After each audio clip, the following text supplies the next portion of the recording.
Libur Natal dan Tahun Baru hampir semua tempat wisata di wilayah Kabupaten Bogor mulai dipadati wisatawan. Salah satunya tempat rafting di Desa Ciadeg, Kecamatan Cigombong. Di tempat ini para wisatawan terlebih dahulu diberikan pemahaman cara menggunakan baik prioritas keselamatan selama mereka menyusuri Sungai Cisadane. Salim Ardiansyah selaku pemandu mengatakan timnya saat ini menambah jumlah personel keselamatan selama musim penghujan. Ia juga mengakui ada peningkatan jumlah wisatawan di Nataru 2022. Meski begitu, harga paket rafting masih tetap dengan harga normal dan tidak ada kenaikan. Objek wisata rafting di wilayah Cigombong dan sekitarnya memang menjadi wisata unggulan yang banyak diminati wisatawan, baik itu wisatawan lokal maupun mancanegara. Katanya, tapi tetap sama aja, seperti hari-hari biasa. Cuman kalau Sabtu itu kan biasanya rame ya. Kalau hari-hari biasa sekarang ini keluarga, family ada sekarang mulai meningkat lah hari-hari biasanya.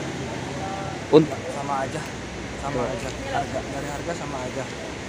Nah, Ayo, asalin benernya asalin gayanya. Iya,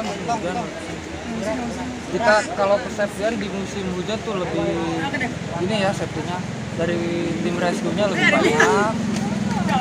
Membawa alat-alat untuk tim rescue nomor 1. Dari Cigombong, Cevi Suryadi melaporkan.